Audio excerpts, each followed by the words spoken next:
Join the conversation tonight online by tweeting with the hashtag #ToleranceJFK, which is also listed in your program. As a reminder, National Voter Registration Day is coming up on September 22nd. If you are not registered to vote or need to change your registration address, we'd encourage you to visit our voter registration booth to my left, right in front of the IOP exit. The IOP is pleased to partner with TurboVote to help make it easy for everyone to vote. Tonight's event will begin shortly. Please take your seats now and enjoy the program. Thank you.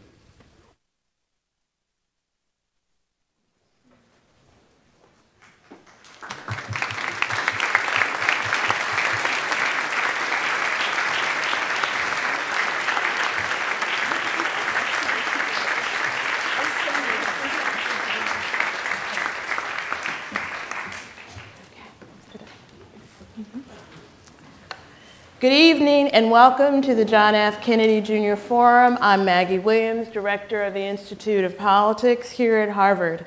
And it is my pleasure to introduce our moderator, an individual who is truly a woman for all seasons.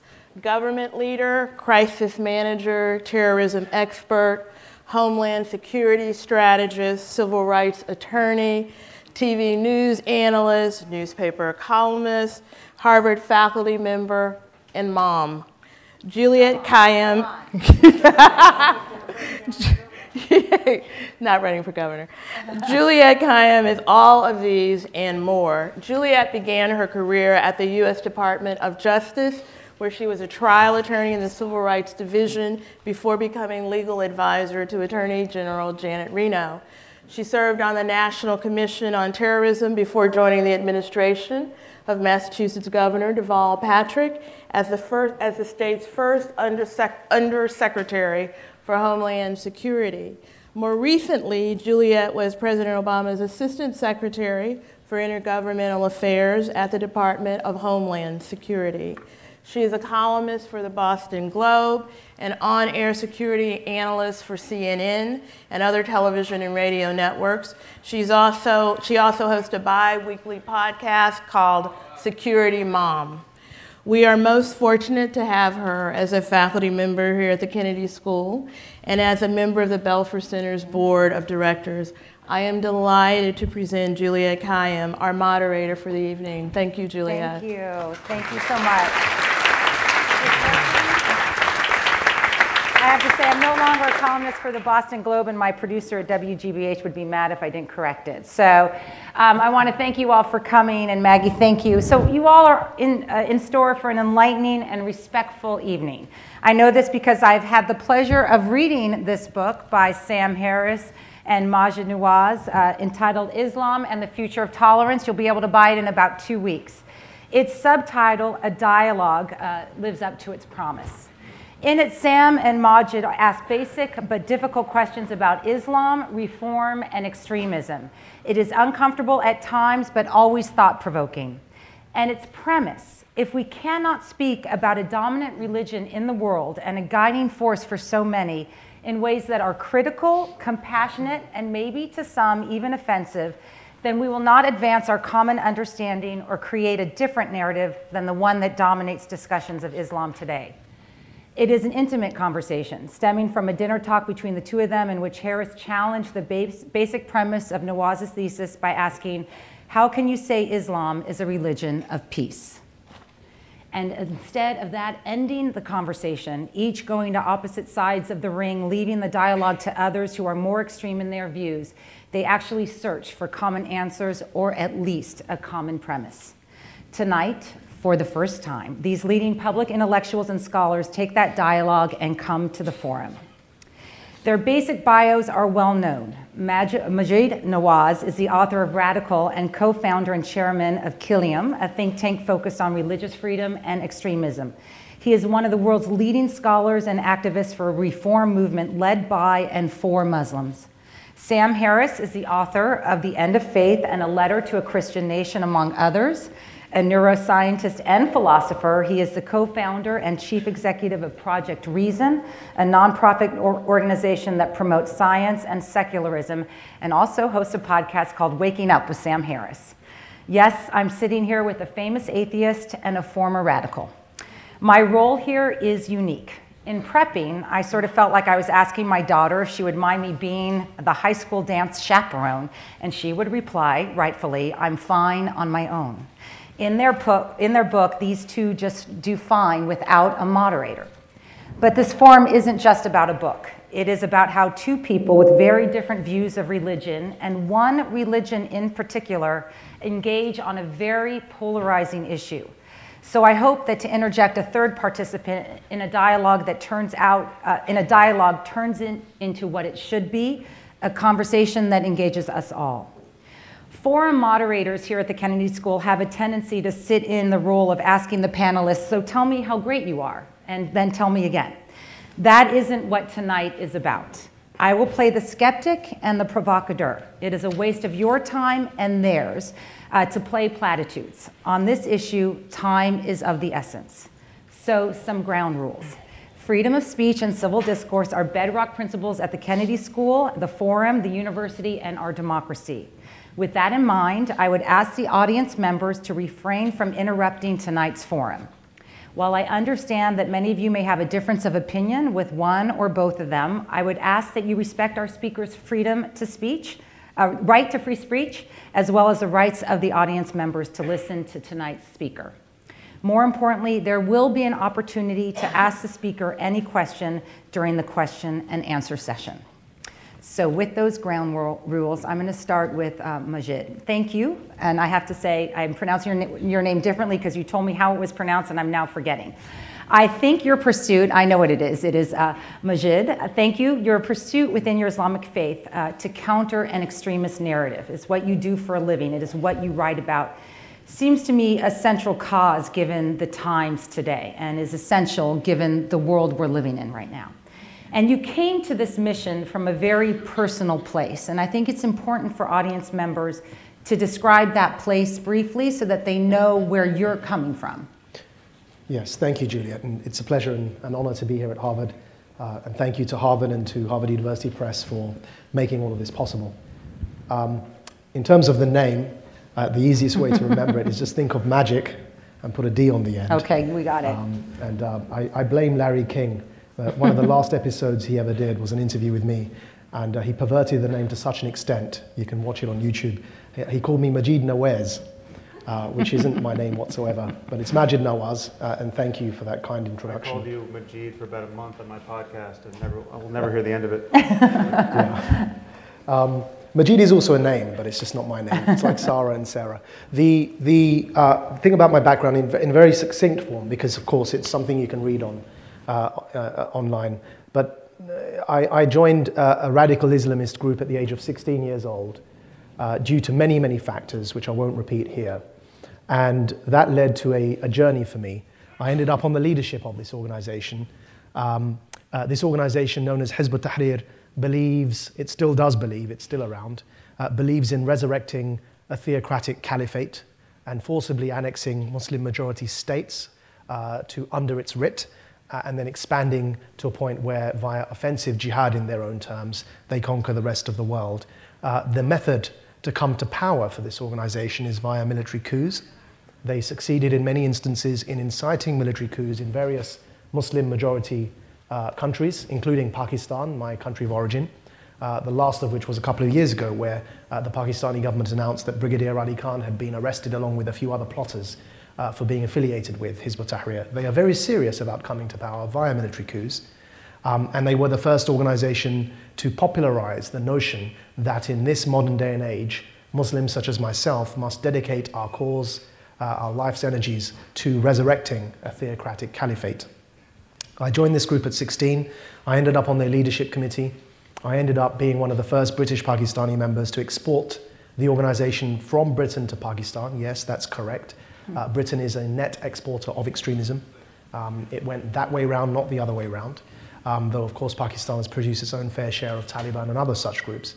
From Pakistan, I then went from there back to the UK and ended up every weekend flying to Denmark to set up the Danish Pakistani chapter.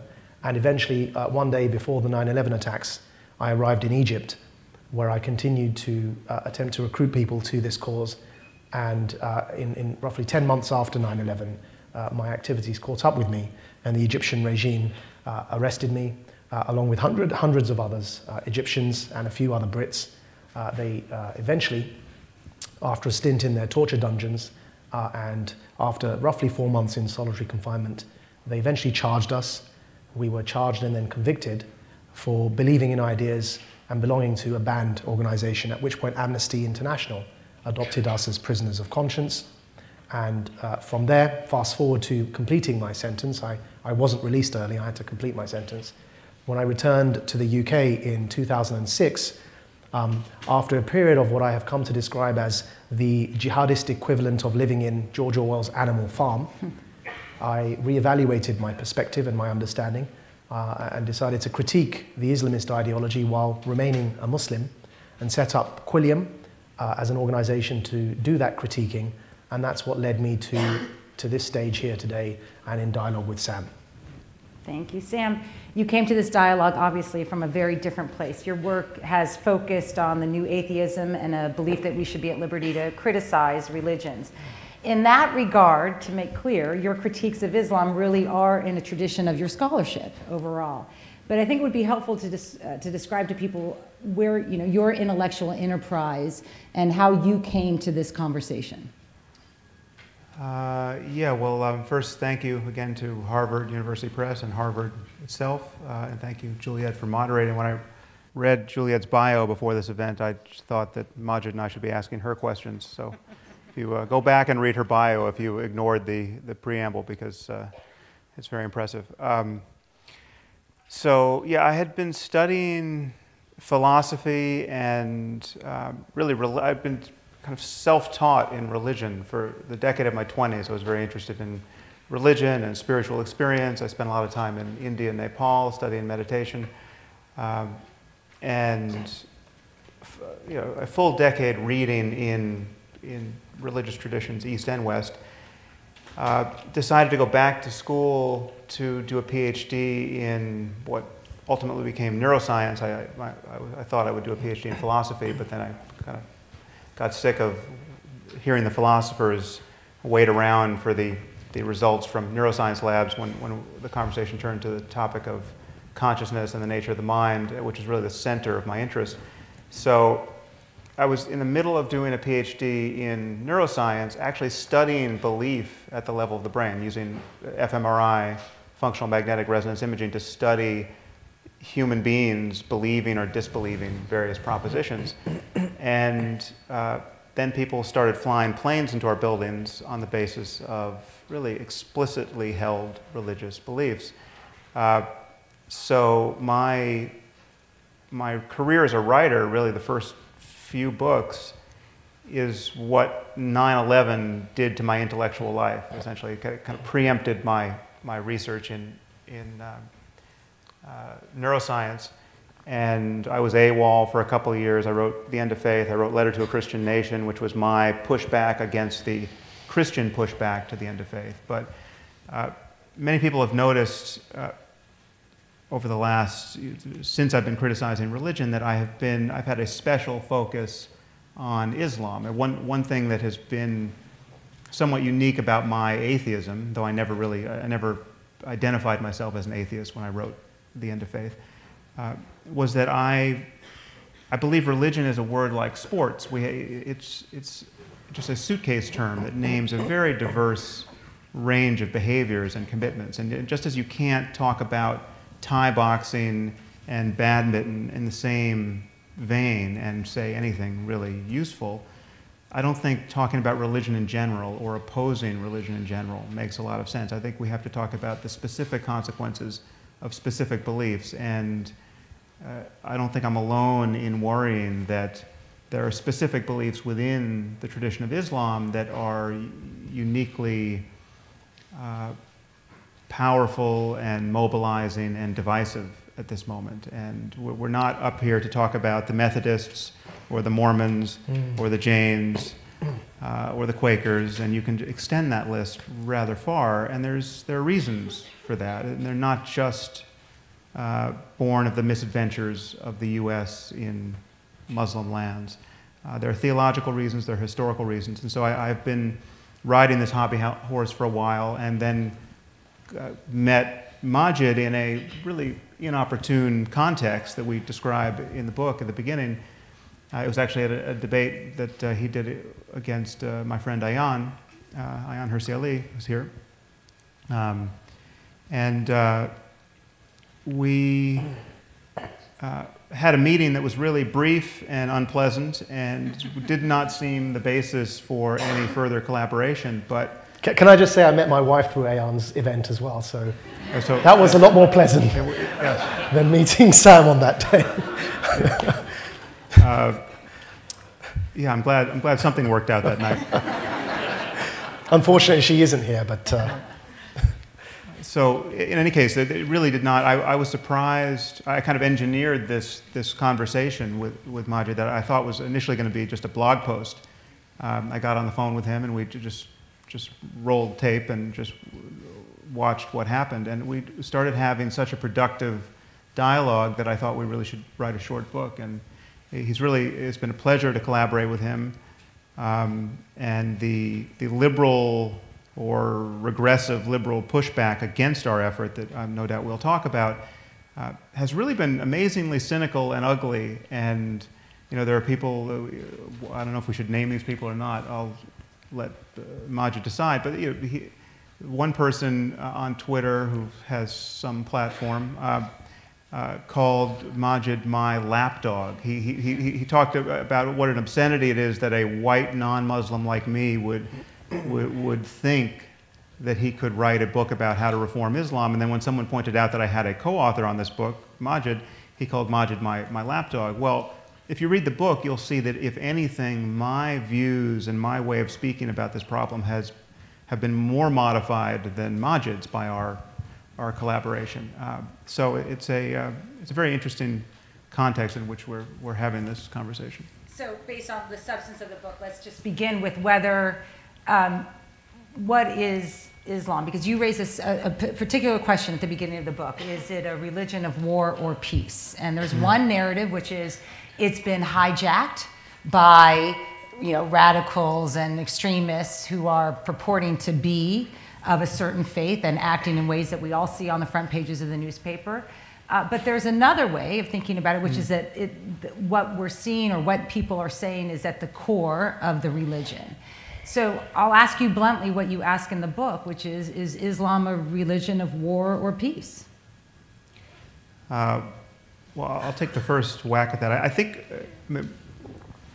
we have different instincts, I think, Maajid and I here, and my instincts for many conversations now are to defer to his instincts, because I think I had no interest in winning the debate for atheism against religion in my conversation with Maajid. I was not trying to convince him that there is no God or that it's illegitimate intellectually to think that the Quran is in some sense, a divinely inspired book. That's not my purpose, and though I still hold those views, the real purpose of our collaboration is to figure out some path forward, politically and intellectually and ethically, to arrive at a future where we're not seeing the kind of mayhem and callousness and divisiveness born of religious differences. And so, but Maajid takes the line in the book that it's neither a religion of war nor a religion of peace, it's a religion. And all religions have their toxic and their benign aspects. And it really depends on just what you emphasize. I'm a little more... I think if you just catch Maajid at that moment, if that's all he says, what he's saying is indistinguishable from many apologists who are actually playing hide the ball with the articles of faith here. People like Reza Aslan and people who are well known to just dodge the matter and who think that it is tantamount to bigotry to single out Islam for any special attention at this moment in history. But Maajid doesn't stop there, and that's why I had such a productive conversation with him. He admits that there's a link between specific ideas and specific behaviors. And so I think Islam has some specific ideas that are really problematic, which we discuss in the book, specifically a belief in martyrdom and a belief in jihad as incumbent upon any Muslim, certainly any Muslim male, in defense of the faith, and a certainty of paradise. I mean, this is a little dark jewel of religious demagoguery that I think we have to figure out some way to destroy intellectually. This conversation is, I think, the basis of a way forward in that direction. So on the same question, but I want to touch on something Sam said earlier about this notion that any Muslim engaging in dialogue with a critic of Islam, with an atheist, with somebody like Sam or Ayan, is necessarily either a sellout, an Uncle Tom, a native informant, or any of the above. Yesterday, by a non-Muslim, left-wing, white, and particularly silver-spooned critic, I was called an Islamophobe. I want to address this head-on before we proceed, if I may, because I think it's disgusting to delegitimize my voice in that way.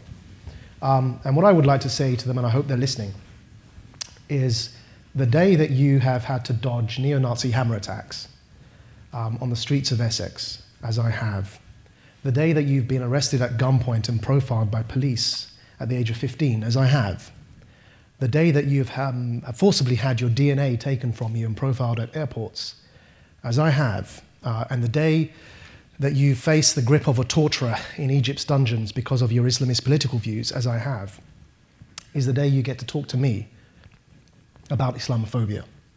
The day you were born to Muslim parents, are a Muslim yourself and have a Muslim child, is the day you get to talk to me about anti-Muslim bigotry. Until that day, being a non-Muslim, and particularly being a white male, to speak to me and to police my conversation about my own religion and its future in this world, and to choose for me who I'm allowed to speak to, is a form of colonial patronage that I could do without. It's a reverse form of racism. It's a policing of the conversation. It's born of a racism of low expectations, because it assumes that the only good, it's the true good Muslim, bad Muslim game, by the way, because it assumes the only good Muslim is the angry Muslim, and there happens to be a bit of a brain malfunction in the heads of these people who assume that despite the fact I've been through all of that, I'm not sitting here in front of you ranting and raving and spitting and frothing at the mouth. Therefore, because I'm not angry, somehow I'm not the good Muslim. It's patronizing in the extreme. And in particular, as I said, the two people who have named, Sam's, I think, mentioned one of them, the two people who have called me a native informant or an Uncle Tom or an Islamophobe, both happen to be non-Muslim, white, middle-class American males who haven't seen any of what I've just described. And I think they need to just stop and check their privilege, first of all. And it's sad that the debate has got to this. To very quickly answer your question, therefore, I have a right to have a view on that question. And that question, whether Islam is a religion of peace or a religion of war, for some Muslims, it's a religion of war. For the vast majority of Muslims today, it's a religion of peace. Just like for the US, for Americans, for some Americans, the US Constitution supports the right to abortion, and for others it doesn't. The same document, the same text, is the subject of dispute and fierce dispute in this instance. And one of the things that we discuss in this dialogue is that actually if Islam is only what Muslims make it through the process of ijtihad or interpretation, if the vast majority of Muslims today are not jihadists, then only because that's what Muslims are interpreting it to be, today it happens to be by majority rule a religion of peace. But that's not to say that there is an incredibly vocal and disproportionately prominent minority within our own communities of Muslims who subscribe to the view not only that it's a religion of jihad and war, but are actually fighting and engaged in that war. And it's that vocal and organized, highly organized minority, as represented by ISIS, in some instances they're controlling countries, that we must challenge head on and accept the fact they exist and not obfuscate and bury our heads in the sand and pretend that this isn't really a problem. So just to pick up on this, because both of your answers, both the first part, which is helpful for people to hear, and the second part are related in the sense that this colonial patronage, or what you both so adequately call in the book the Voldemort effect, that our inability to actually say the name, which is, it is not extremism, it is Islamic extremism, and you both criticize, or at least you criticize the Obama administration about its failure to sort of use the language or admit what it is. But confronting the ideology is challenging because the ideology isn't just, the ideology is big. There's different concentric circles, as you describe, of people who believe in certain parts of the ideology or certain parts of the religion. So how do you get people to actually talk about the ideology and begin to reform it or rethink it or become nonviolent if we're also afraid to even say, this isn't extremism, it's Islamic extremism? Yeah, I mean, I read all the Harry Potter books in prison, and it's where I got that analogy from for the Voldemort effect. And I've told J.K. Rowling this, and actually I'm not sure how pleased she is that we're applying it to Islamist extremism. But effectively what it means for those of you who, and I hope everyone's read the books, those of you who haven't read those books, there's a bad guy in the Harry Potter books called Voldemort, that people, the two things. First of all, they deny he exists, and they're also, while denying that he exists, because he's meant to be dead, but he actually isn't really dead, the second thing is they're too scared to name him. So instead what they say is, he who must not be named is dead. Now, I took that and said, look, that Voldemort effect, being too scared, too petrified to name the problem when actually it's staring at you in the face, is what's happened with Islamist extremism. And the problem is we have been unable to name the problem, led by President Obama himself all the way down. Whereas actually recently, Prime Minister Cameron, not least because we've been working through Quilliam very hard to advise him on this, but among many others, has named the Islamist ideology just last month in his speech and his intervention on this debate. I'm hoping the next president of the US does the same. What's the problem with not being able to name the problem? There are two problems here. External to Muslims and within Muslim communities. If we can't name Islamist extremism and we just say the ideology of extremism, the problem is that outside of Muslim communities, many non-Muslims will assume you're talking about Islam, the religion itself, and all Muslims. That's the first problem, because by not naming it, you're blurring those lines and you're increasing the obfuscation. And trust me, there are a whole bunch of nut jobs out there who would take delight, who would take pleasure in stigmatizing every single Muslim, which Sam doesn't do, nor does Ayan. They don't do that. I've personally spoken to both of them about this, and in many instances watched their speeches. But there are plenty of people out there that would like to do this. So that's danger number one. By not naming it and isolating it from the religion, you're blurring those lines and making it easier for people to blame every single Muslim. The danger within Muslim communities is that by not naming the problem, we are disempowering the voices of those reforming Muslims who are attempting and struggling, who are vulnerable within their own communities and who are struggling to bring about that reform dialogue within Muslim communities. We are disempowering their voices. We are not allowing them to make the case within the religion of Islam to say, the problem isn't Islam, fair enough, but there is something we have to address. And that something is this Islamist ideology that has hijacked our voice. But actually, by depriving them of that language, what are they left to say? How are they meant to have that debate? And instead what happens is every gay Muslim, every feminist Muslim, every liberal Muslim, every dissenting voice is silenced, is shut down, is stigmatized, and those who shout the loudest are the ones dominating the discourse. And then we complain when mainstream society says, where are the moderates? We're not even giving them a lexicon to have this conversation. Sam, did you want to pick up on that?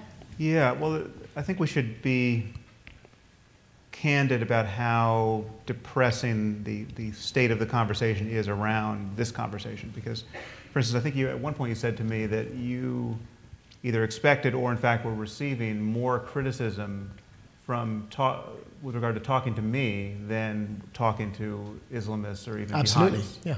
yeah. So he could go and talk to a failed suicide bomber, right? And everyone's happy. And that's completely legitimate use of his time, and of course we need to have conversations. How else could we move forward? But talking to famous atheists over here, that's as controversial as it gets. And that is of a piece with this liberal or pseudo-liberal criticism that both of us are getting on this topic, where people can't seem to see that, for one, that we're talking about ideas and their consequences.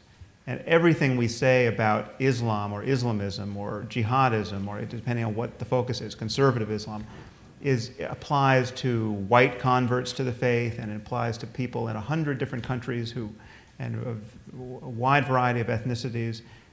If ever I say something disparaging about Islam compared to Hinduism or Buddhism, well, then that has nothing to do with racism or the colors of people's skin. I mean, so racism and bigotry against people based on ethnicity or the country they're born in, that has nothing to do with this conversation at all. And so this meme of Islamophobia that has been thrown up to prevent conversations of this kind is really quite destructive. And it's something that, I mean, the hypocrisy here should be just shattering to liberals in particular, because you have, as Maajid just said, we are abandoning the women and the freethinkers and the gays and the public intellectuals and the apostates in these are the most vulnerable people on earth in Muslim societies, where you have atheist bloggers, or not even atheist bloggers, just secular bloggers. People like Raif Badawi. Getting hacked to death, and liberals are not only not giving them any tools by which to better their lives, they are castigating the people who are trying to shine a light on the disproportionate nature of the problem here. To be gay, or even a woman in a country like Afghanistan, or Saudi Arabia, or Bangladesh, I mean, these are unlucky places to be in a minority of that kind. And so it's as we argue at some length in the book, liberalism has really failed us here. And it's not, and you can criticize Christianity all you want, and liberals will never bat an eye. You can criticize Mormonism all you want, but the moment you try to shine a light on the problem of, I think, appropriately described as Islamism for this conversation, just the full armamentarium of political correctness and cries of racism just hits you full in the face, and it is a thankless job. Nobody wants to do this. Nobody wants to have this conversation because it is so poisonous, especially on college campuses. One of the good things that's come from, for me, that's come from our dialogue, is that at least I'm sensing that the emphasis has shifted from one about the metaphysical conversation about whether God really exists or not, to the political and social values that we need for just and stable societies. And that's where I'd like to see the conversation go. Because I think the metaphysical conversation about whether God exists or not is less interesting to me. What's more interesting is that you can have the Church of England in the United Kingdom, but they won't be chopping people's heads off, and they won't be lashing people like Raif Badawi just for writing a blog in Saudi Arabia. And so if we can get to that stage, then we can have these conversations without fear of attack and and lynch mobs coming to the doors. So I'd like that emphasis, and I think this book leads to that. I don't know if you agree, Sam, but I think that what comes from this dialogue is that the emphasis is very clear and loud, is on reasserting liberalism and civil liberties and human rights that cut both ways. Not just in favor of minority communities, but also in certain instances, minority communities have responsibilities to others, to mainstream society, to reciprocate those civil liberties in their interactions. And I think that's the focus that I'd like to continue through these dialogues with others, to make it sort of a real focus on liberalism and values and ideas rather than whether God exists or not.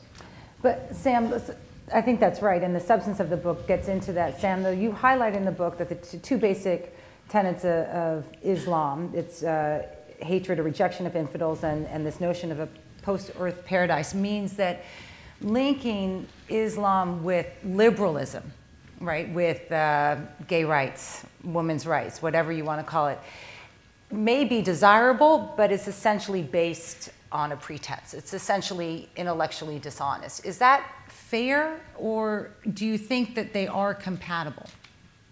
Well, the path forward that Maajid really found in our conversation, and you'll see that it took some effort to convince me to sort of follow him through that, keyhole-sized aperture in this just wall of medieval ignorance,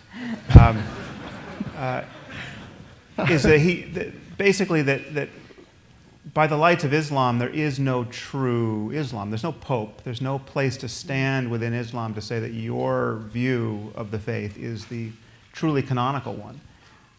And so there is a radical kind of pluralism there, which reformers can take advantage of, where you can say, listen, whatever, you can be as doctrinaire as you want. You can be right of Mullah Omar in terms of your theological commitments, but what you can't be is someone who thinks that applies to all Muslims for all time.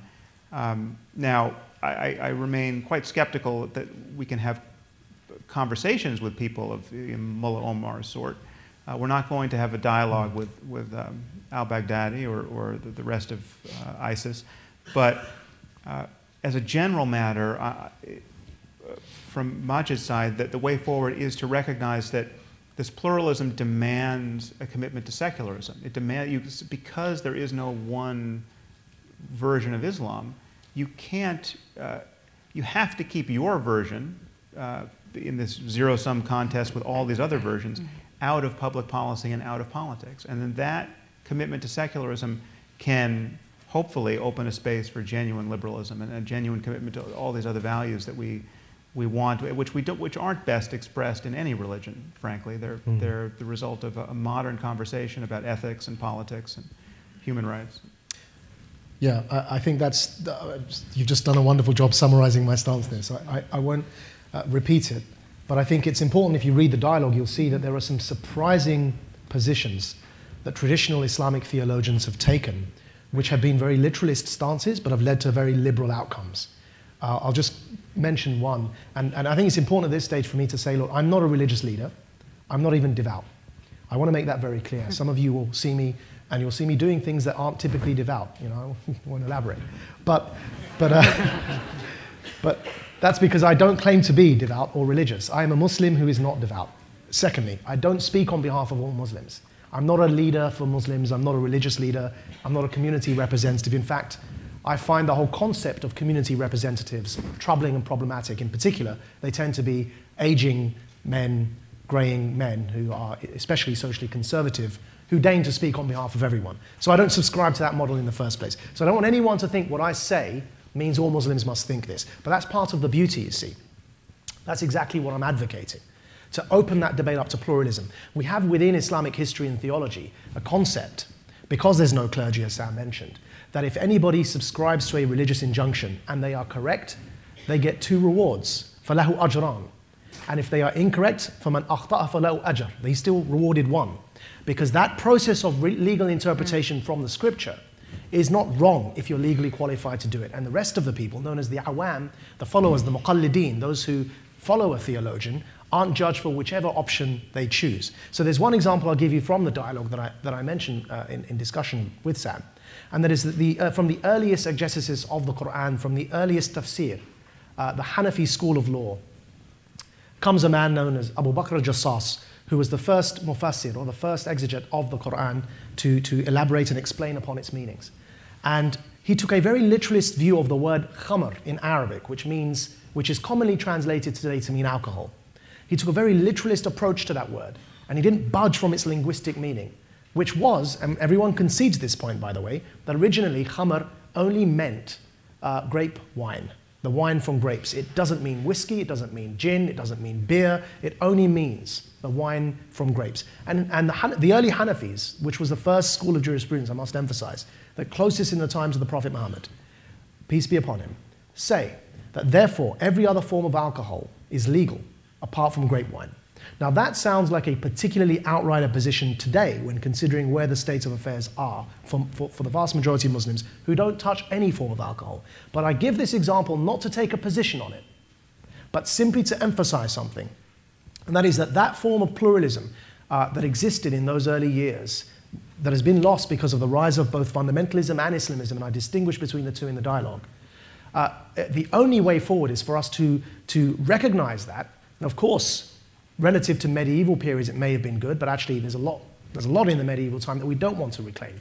But we have to just recognize that exists, because no one has the right to claim that they have the definitive view on any scripture, on any text. So the logical conclusion from all of this can only be secularism, because there's no pope in Islam. And that's essentially, in a nutshell, what I'm arguing in the dialogue with Sam, and what I hope that Sam has kind of recognized in what I'm saying as well.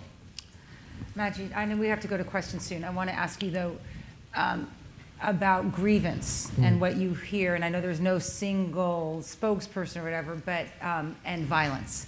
Because I think from the perspective of people who are from the United States who see what's going on in the world, the linkages between wrong linkages between the religion and the grievance that then leads to grievance of US policy, grievance of Iraq, grievance of Afghanistan, whatever it is, to then violence seems to be a straight line. So what do you say to the person who says, look, people can be, you know, annoyed at the US for all sorts of reasons. Why is it only one religion that actually takes that grievance to violence and therefore requires all sorts of, you know, policies by the United States for good or for bad, which then leads to a new level of grievances, which then leads to more violence? So just for those who aren't familiar with these debates, which in the policy circles, as you're very familiar with, are quite common, the question is whether radicalization is caused by foreign policy grievances, and therefore do we need to change our foreign policy, or is it caused by, say, ideology and something else entirely, and therefore we need to address ideology. What I say is that human beings react to circumstances differently. We're not all the same. We're social animals. We're not like water. We don't all boil at 100 degrees Celsius, and we don't all freeze at 0. And so actually the best way to explain this is it's usually radicalization is due to a combination of factors. There are 4 factors I name in the dialogue with Sam. I talk about grievances having a role in that. If somebody's not angry, they're not going to look for an alternative form of discourse in the first place. So there needs to be an anger there. So there's an element that the grievances play a role. Then there's an identity crisis that comes about. Then there's a charismatic recruiter as a third factor. And the fourth is the role that the ideology plays. But this overly simplistic view that because I'm angry at US foreign policy, it means I'm going to blow something up, is a terrible, terrible racism of low expectations of Muslims. It assumes that a brown young Muslim man, because he can't handle his anger, is just going to blow something up. It's a terrible explanation for what's going on. And actually, Islamists promote it because they want US foreign policy to change. They tell us that all the time. Bin Laden's speeches were all about changing policy towards the Middle East because he wanted to stop the support for Arab regimes so that he could overthrow them, as happened, eventually with the Arab uprising. So it's no surprise Islamists peddle this myth, but it's actually particularly worrying when those on my own political biases, the political center to center left, peddle this myth. Because the problem I have with it is the following. Look, I opposed the invasion of Iraq from a jail cell in Egypt. I've always been opposed to the Bush Jr.-led invasion of Iraq. But what I can't do is say that that's the reason ISIS exists. Of course, there's a contributing factor. We can't say that it's got nothing to do with it. But what I can't say is that that's the reason, that's the cause. Because if you think about it, you follow that logic through. Why on earth are ISIS enslaving and raping Yazidi women en masse? What did these poor Yazidis do to anyone, anywhere? Which country did they invade? Or if you go to Afghanistan and look at the Taliban, what is forcing a man to grow a beard at the end of a lash of a whip, or forcing a woman to cover her face and her entire head, or stoning her to death because she's holding hands with the wrong person? What does any of that have to do with any invasion of any country? So there's something a bit more going on here, and it's too simplistic just to put all the blame on foreign policy mistakes. And of course, America, when it intervened in Kosovo to save the lives of Muslims, never got the credit for that. So it's a very simplistic worldview, and it needs to be challenged. Sam, picking up on Maajid's point,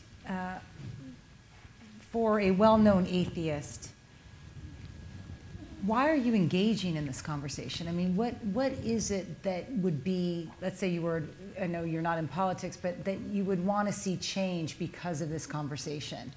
Or is it just a good conversation to have? Well, I think this is the political and ethical problem of our time. I mean, in the largest, most generic sense, I think the contest between good ideas and bad ideas, and the contest between good methodologies at arriving at ideas and bad ones, I think that is the most important distinction to get right, both personally and at the level of societies. And religion at this moment has a monopoly on being able to promulgate bad ideas without the usual collisions with clear-thinking people in the world. There's a taboo against criticizing bad thinking, illogical thinking, false claims to evidence, false claims to knowledge. And I think this has just a destabilizing effect on human cooperation in general, because all we have is a choice between conversation and violence when things really matter. And when you're telling me that there's certain things you know to be true, but the way you know them is not based on any kind of publicly available mode of evidence or reasoning, and these things are not only non-negotiable, they're the most important principles in your life, this is intrinsically divisive. And this worries me across the board with all religion, but with certain religions, their commitments don't matter all that much. You know, the fact that Jains won't kill animals and are rather dogmatic vegetarians, that's not a problem for anyone. And we're not going to see Jain terrorists insofar as they are, and this is why fundamentalism is a term of art and a red herring. If the fundamentalism is not a problem if the fundamentals of your religion are totally benign. The crazier you get as a Jain, the less anyone has to worry about you. And that is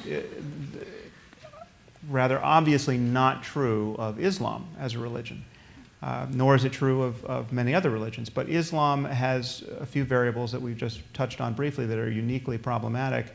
And if I could just touch on this notion of grievance that Maajid just discussed, I think we also have to admit that certain grievances really are just born of religion. They really are just theological. Mm-hmm. And if you push back hard enough on the theology, discredit the theology, that is what you need to do to contain the risk born of these grievances. And so, drawing cartoons about the Prophet Muhammad, right? Mm-hmm. Now, if I took out a piece of paper now and drew a cartoon, a stick figure, and said, "This is Muhammad," it's not implausible to worry that the rest of my life will just be this deranged attempt not to be killed by some religious maniac who thinks I have crossed a line there. There's only one religion on earth today that is doing that to people, and this is not based on U.S. foreign policy. It's not based on anything other than specific religious ideas. And that what liberals have, where liberals have grown confused on this topic is they think there's some tension between free speech and freedom of religion, whereas there's not. If your free exercise of your religion requires that I follow its precepts, that's not freedom of religion. That is theocracy. Mm. Right? And there's nothing I could say on this stage tonight that infringes upon anyone's freedom of religion. There's nothing. People have the political freedom to practice whatever faith they want in this country, and we all, as just sane participants in a civil society, have to recognize that all of these religious ideas have to be on the table to be criticized, mocked, satirized, and that has to be the line between free speech and its erosion. That, for me, is the most crucial line to be very clear about. Yeah, what we say, there's a maxim that we use in the dialogue that no idea is above scrutiny and no people are beneath dignity. Just to touch on the point Sam just made, scrutiny, satire, critique of any idea must necessarily be not only allowed but actively encouraged. That doesn't mean that we pick on individual Muslim people. That's anti-Muslim bigotry. Let's put away the term Islamophobia. It's unhelpful, because the term Islamophobia is used to silence the debate, as it has been done with me by a non-Muslim, interestingly. But actually it's used to shut the debate down, because actually what it does is it confuses the notion of critiquing any religion, in this case Islam as a religion, and picking on individual Muslim people. So for that I use the phrase anti-Muslim bigotry, which is real and it exists, especially in Europe, with the rise of far-right parties across the continent. It's real and it exists and it's a problem. But that's not the same thing as scrutinizing any religion, and in this instance the religion of Islam. So no idea is above scrutiny. and no people are beneath dignity. If you want to just imagine the line between those two, it's quite easy to imagine. There's a difference between Sam drawing a stick figure and holding up a stick figure and calling that the Prophet Muhammad. Incidentally, I retweeted a stick figure of Jesus and Mo. Jesus saying hello and Mo saying how you doing. And it was not offensive to me in any way. And I said, Allahu Akbar minhu, which means God is greater than to take offense at this stick figure, right? And I got lots of death threats for it. But the difference between that, which is focusing on the founder of one of the world's greatest religions, my religion, and between that and actually saying all Muslims are inherently disease-ridden, rabies and vermin in the continent of Europe, and we need to cleanse Europe of them. That's a very, very different statement. And sometimes we just, in our anger, irrational anger, we confound and confuse those two. I was on the way preparing for this dialogue today. I was in the gym, working out. And in walks Sam. Actually, it's the first time I'd seen him for a long time, and I'm in the gym, and he surprises me. He appears in front of me. So I look at him, and I think, oh my God, I feel like a bit like Apollo and Rocky here. So Apollo lost, so you can be Apollo. But what happens is I'm in the middle of training, and Sam pulls his headphones out and says, you can tell them that I'm listening to Nusrat Fateh Ali Khan. Now, for those of you who don't know, Nusrat Fateh Ali Khan is a very great and late Pakistani Sufi mystic singer, respected across the world by some of the best musicians, including the Beatles, who had great reverence for his music. And he's a Sufi leader in Pakistan. I happen to have him on my iPhone as well. But the reason I mention that is here's Sam Harris, who's often accused of anti-Muslim bigotry. Let's put aside the fact that who on earth trains to Sufi mystical music in the first place, right? I mean, there's me with techno dance going in my head while I'm trying to lift these weights, and he's listening to very, very calming, soothing Sufi music while he's training. But putting that aside, here's a man who's often accused of anti-Muslim bigotry, listening to Sufi music. Now, that's because he understands the difference between scrutinizing an idea and having or harboring anti-Muslim bigotry as a person. And if he didn't understand that idea, he would not be listening to one of the greatest Sufi mystics and musicians that Pakistan has ever produced. Instead, he'd be boycotting that man because he's a Muslim. And I think it's important just to emphasize that point and make that distinction. On that note, I'm going to open up the microphones to whomever wants to ask a question with an emphasis on question. Please identify yourself and ask a quick question of one or both of the panelists so that we can continue the dialogue. You can go ahead first, sir. Thank you. And thank you, Maajid and Sam. Thank you both. Yeah, I should you. do that first. Thank you.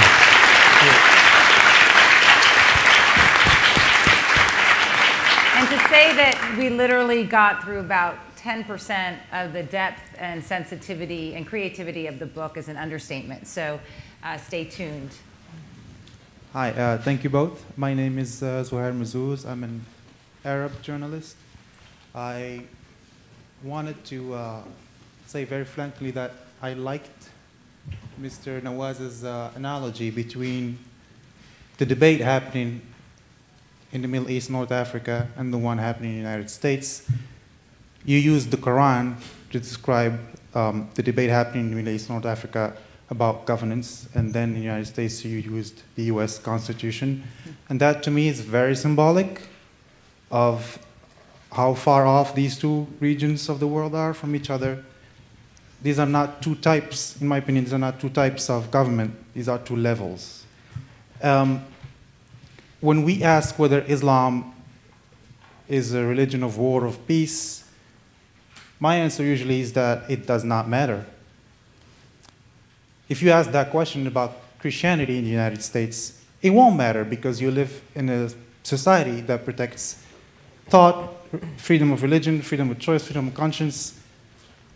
And the dream of us, our dream in the Arab world is to reach that level where we can actually not care whether any religion is a religion of peace or war, because we are in a place that is governed by rule of law, freedom of choice, free speech, all these universal human rights.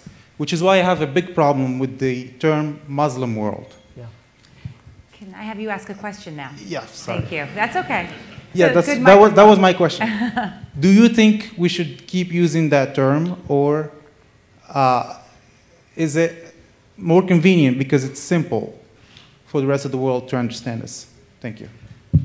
Okay, so may your kind multiply. I really, really hope that lots of young Arabs like you speak in the way that you just did, and it's incredibly encouraging to hear you say that. I agree with everything you said. If you notice in my responses to the questions, I don't say Muslim country, and I certainly don't say Muslim world. I say Muslim majority countries. To take Egypt as an example, 20% of Egypt's population are Coptic Christian. So it's not a Muslim country. It's a country for Egyptians. If we're discussing having a religious discussion, then that's why I'll say Muslim majority, because that 80% is a majority, but it's unfair on the minorities to call it a Muslim country. It should be a secular republic. Secular in the American, not the French sense of the word. So no, I don't use the word Muslim world either, because it unfairly homogenizes 1.6 billion people and assumes that they will think the same both in religion and in politics. And in fact, they probably disagree more with each other over religion and politics than Europe and America do. So it's an unfair homogenization, and I thank you for your intervention. Hi, my name is Jonathan Topaz. I'm at the law school.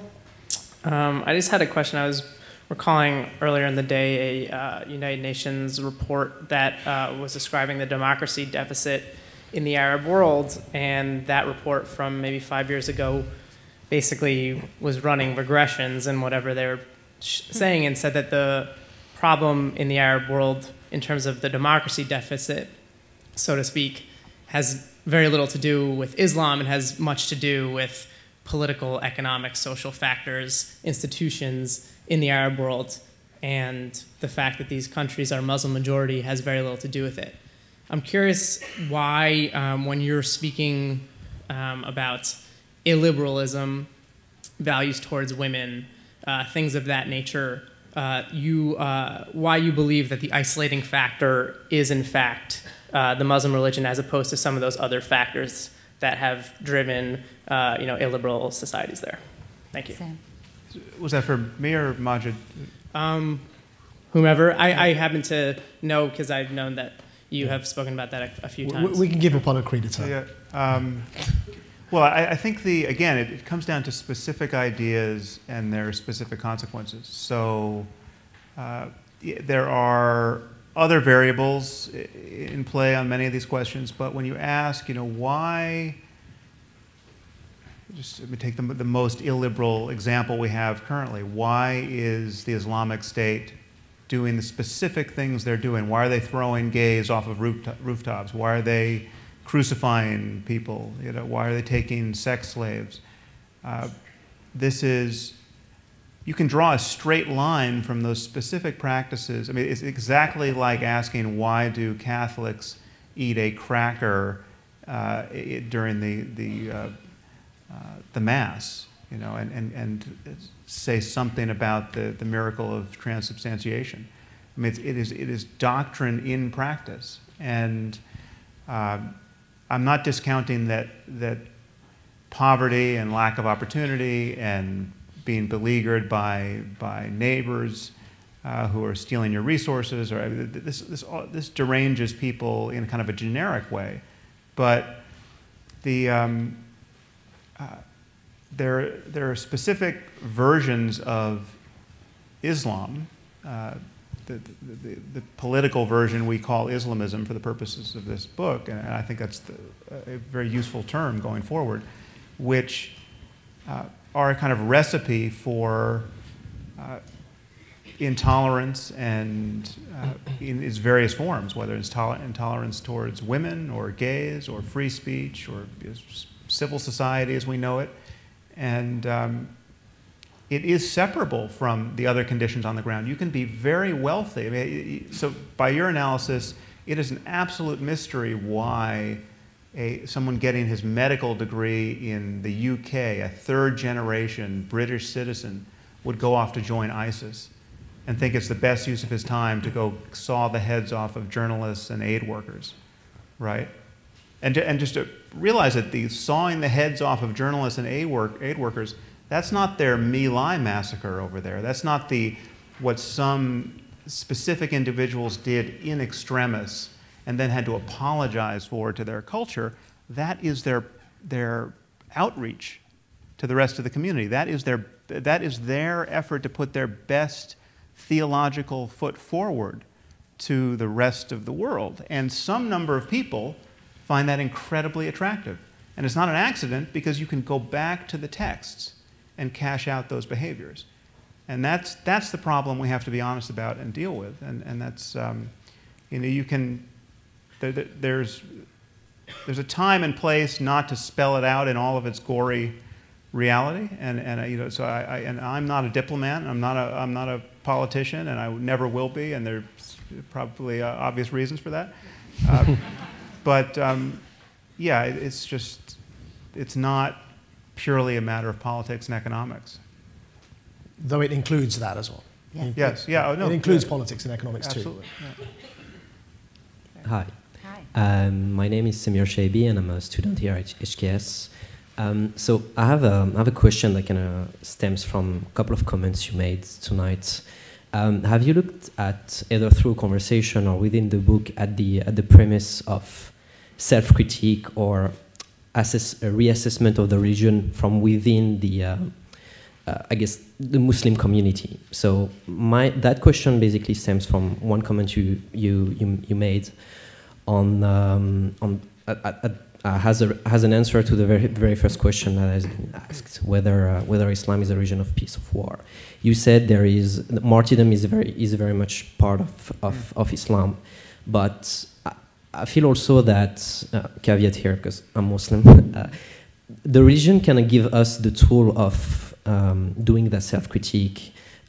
In the Quran, there is mentions of martyrdom being a lesser form of jihad, because Islam is very much a religion of self-struggle first, and martyrdom and going to do jihad is kind of a last resort kind of choice. And the other thing is that the other comment that kind of stemmed that question is the thing you said around rights of women, gay rights, etc., etc. I think when it comes to women, I think we should make a difference between what the religion say and what the cultural aspects of certain society push people to do so. And I'm not sure whether you make that kind of difference within the book between what cultural aspects and religious aspects kind of taught those societies.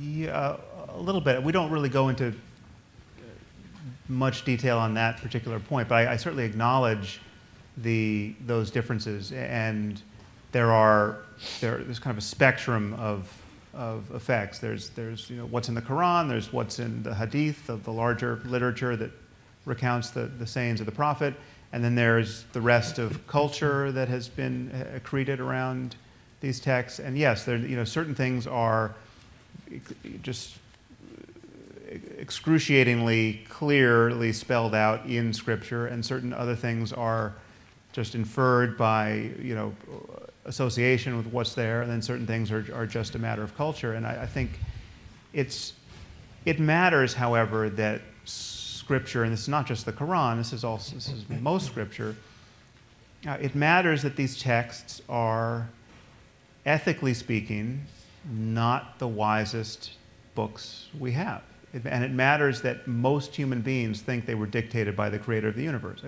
You could improve the Quran and you could improve the Bible in 5 minutes to the benefit of everybody. And yet we can't rewrite these pages, so we're stuck with figuring out how to convince billions of people to interpret them in the most benign way. But if every page of the Quran had on the bottom of it a little footnote saying, oh, by the way, don't kill anyone for their beliefs, and homosexuals just fine, don't worry about it. And women are the equals of men, despite what I seem to have said in these other surahs, women are every bit the equals of men, we would live in a better world. Muslims would live in a better world. And it's hard, because the Quran doesn't say anything like that, and because the Quran gives you a very plausible rationale for viewing women as the property of men, more than truly their equals. Muslims are left trying to do some very acrobatic theology on that point, and they have to do that acrobatic theology, and Maajid is convinced that they have the tools to do that, and I think you're convinced that they have the tools to do that, but it would be a hell of a lot easier if somebody with 21st century values could just write a really good page in the Quran and slip it in there. So on this point, thank you for your intervention, and if I'd like to say something on this as well.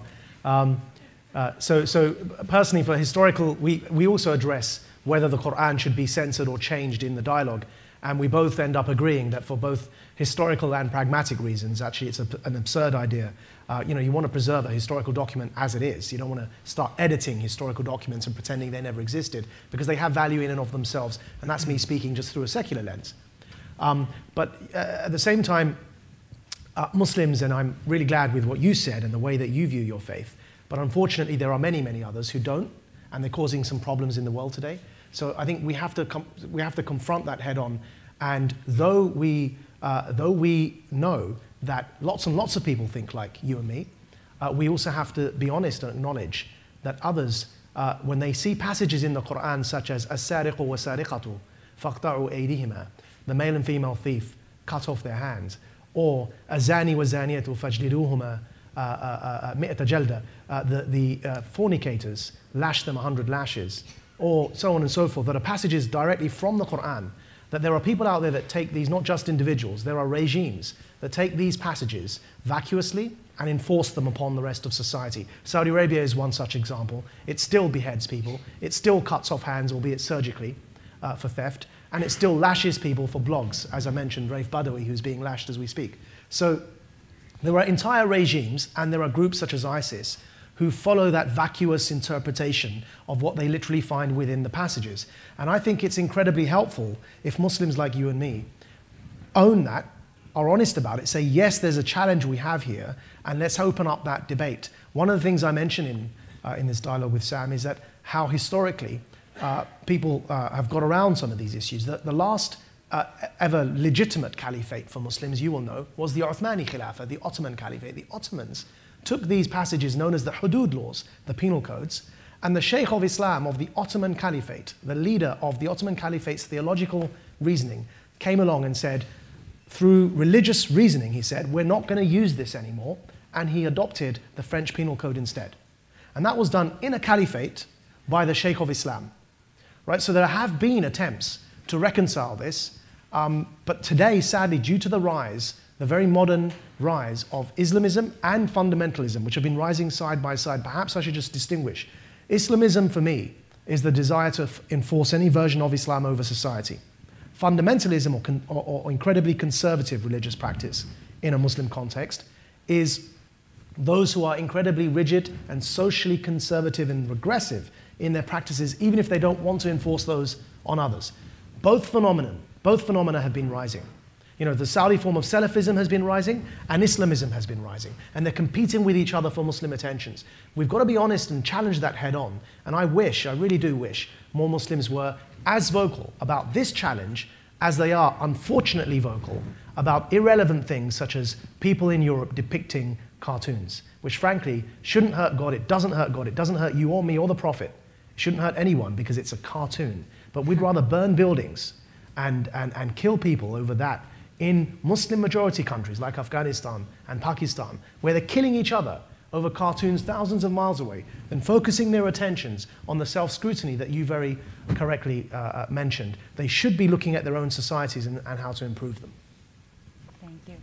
So we are going past the allotted time, so I want to make sure, until I get the heave-ho, I'm looking over there. How about two more? And then, okay. So you and then you were the first. And I apologize to everyone about this, but lots of questions. Go ahead. Hi there. My name is Connor Riley, and I'm a junior at the college. And my question is for Apollo, but Rocky, you are welcome to hit me too if you are so stuck. I forgot who I am. I'm Apollo? Okay. Yeah, I guess that's what we went with. So towards the beginning of the talk, you made a really interesting point about destroying an idea intellectually. But this is actually like fairly easy to do, like with colleagues and with papers and time. Like on an intellectual level, like defunding an idea is actually like not terribly difficult. But like it gets very difficult like when you're trying to do it culturally, and even more difficult when you're doing it on an individual level. Another example that isn't necessarily tied to Islam would be like global warming, right? There's overwhelming evidence from the scientific community that, human behavior is affecting the climate, yet you're going to have a group of the population who will sit there and no matter how much you speak to them will say that this thing isn't happening. So I guess my question for you, and maybe based on your experiences and based on conversations that you've had, is how, if you were having dinner with someone and you needed them to think a new idea that disaligned with something that was really salient to them, how would you structure a conversation space to get this person not necessarily to destroy this idea for themselves, but at least to think a new idea that might misalign with a belief they already have? Because like this is the problem. Like this is something that is catastrophic that I can't get around. Well, it's, as you say, it's a huge challenge, but it can be done. My inbox attests every day that it can be done. Many people think that, based on, I don't know if it was George Bernard Shaw or Mark Twain, or I think they've both alternately been credited with this quote, but you can't reason somebody out of something they weren't reasoned into.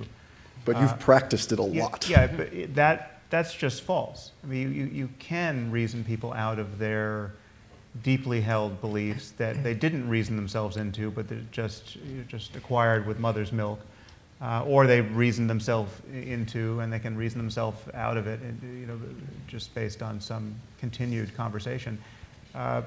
And do you do that with questions, or you do that with stubbornness? Well, you do it by continuing the conversation, and as long as, I mean, this is the crucial matter for me is, can we talk about it? There are certain people who are saying, listen, we can't talk about it. If you say X, Y, and Z, I'm just going to come and kill you, right? That's the really clear line between the 21st century and the 14th century, right? And we have to hold that line, and there are many, many liberals, far too many liberals, on this campus and every other, and in every journal, with prime offenders like The Guardian and The Nation and Salon. I mean, the people who are just giving away our freedoms with both hands, desperate to do it, and will condemn as a bigot anyone who complains. And so we have a battle for civilization right here that has nothing to do with suicide bombers. It has to do with people just totally losing the plot ethically and politically, and intellectually. But yeah, it's just you have to keep putting pressure on bad ideas, because that's the thing about bad ideas. They don't respond well to pressure. People have internal contradictions in their lives that they can notice because they're, do you think prayer works? Many people say, yes, absolutely, I think prayer works. And then you say, okay, well, we have a new airline where the pilots are just going to rely on prayer to land the planes. Tickets will be cheap, and you can very cheap. Sign up. Who's going to sign up for that airline? If the pilot comes over the PA system and tells you that he's convinced that prayer is all he needs to land this plane, you're just going to see just stark terror on the faces of even the most religious people, and so that's a contradiction that can be pointed out, and we have to do that 1,000-fold, and just keep doing it. But as you say, global warming, evolution, these are the jury's not out on questions, and many people just don't subscribe, and it's a failure of conversation, ultimately. Thank you. I want to thank this young man for ceding the microphone over, and to you for a question, because we wanted to get a diversity of questions as well, so thank you very much for your question, the last one. No pressure, right? Thank you again. So my name is Rana Abdelhamid. I'm a student here from New York City. And I just wanted to go back to your point about just the anti-Islamic bigotry and hate crimes. So even though we can sit here and have a conversation about the difference between Islam, Islamism, and fundamentalism, oftentimes media does not necessarily distinguish between these things. And it's very easy for, like you said, right-wing groups to take these ideas and kind of continue to dehumanize the image of what a Muslim is, and creates you know, an increase in hate crimes, an increase in anti-Islamic bigotry. So I'm wondering what you would say to that and how you're able to separate these things and have this conversation, especially within the Muslim community, when it's so hard to kind of fight that external battle as well. Thank you for your question. I recently wrote a column. I've just started the regular column for the Daily Beast, and my last piece was actually on the rise of bigotry across the spectrum. And I cite a statistic which is incredibly worrying, and that's the London Metropolitan Police have said that anti-Muslim hate crimes have risen by 70% within a year in London. Anti-Semitic crimes have also gone up to the point where government ministers are giving speeches about how concerned they are with the rise of anti-Semitism. I think bigotry across the board, because, and I tie it directly, personally I tie it to identity politics and the rise of identity politics. People seeing themselves as part of their group and all others as the out-group. I think that leads to division and bigotry, but that's another conversation. But on your question, it's certainly a huge, huge issue in Europe. Communities are being divided along these lines, and attacks are taking place against synagogues across Europe. We saw some of those violent attacks where terrorists, once they finish attacking journalists, the very next place they go to is a synagogue, you know, and start attacking Jewish people. We're speaking on Jewish New Year, and it's a huge, huge issue across Europe where, in France, Jews in particular, for example, don't feel safe. And then likewise, as I said, in London, if anti-Muslim attacks have gone up by 70%, women who look like you don't feel safe walking in the streets because they're worried about being attacked. And that could be my grandmother, who also wears a headscarf. So I can assure you that I have every concern and worry. As I said to those non-Muslims who are trying to police my conversation in this, look, I have a Muslim child. I have Muslim parents. I have a Muslim grandmother who covers her head with a headscarf. I'm directly affected by the rise of anti-Muslim bigotry, and I am a Muslim myself. And I've been attacked. I've been profiled. It's a huge concern. My only issue would be that the way to challenge this is to throw open that conversation. I think the Voldemort effect, as it did in the Harry Potter books, we'll run with that analogy. If we don't name the problem, it increases the hysteria, and which was one of the genius aspects of J.K. Rowling's usage of this device, of creating an enemy that we're too scared to name, because it only increases the hysteria. If you can't identify what you're worried about, you end up generalizing about everyone. And so why I push the term, you can go online, there's a very polite and civil debate I had with Fareed Zakaria on CNN, on Anderson Cooper's show, about whether we should use the word Islamism or not. I like to think I did quite a good job. I mean, maybe Fareed Zakaria will disagree. But actually, I elaborated on this point, that if we as Muslims don't isolate Islamism from Islam and then define what we mean by Islamism, and say Islam by definition isn't definable because it's a religion like any other. It has all the denominations and sects and interpretations and disputations that all other religions have. But Islamism is this thing here, and we define it as a desire to impose any version of Islam over society. And that's what we're worried about. That's what we're challenging. If that's a Muslim-led conversation, you will find eventually that that understanding spreads, as it's done in this instance. I like to think that Sam's conversation around this has developed more nuance since we began our dialogue. And likewise, I've developed.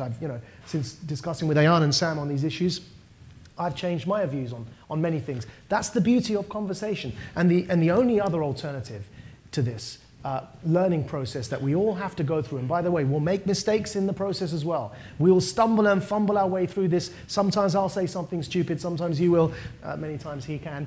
But you know, by making these mistakes, we learn together. If our intentions are there to have this dialogue and get through it together, we'll make progress. The alternative is to shut the conversation down, to muzzle people, to prevent them from speaking. And all that does, and I've seen this from my own life experience, is it increases the hysteria, the division, the enmity, and then people do start generalizing because they're not allowed to speak about it.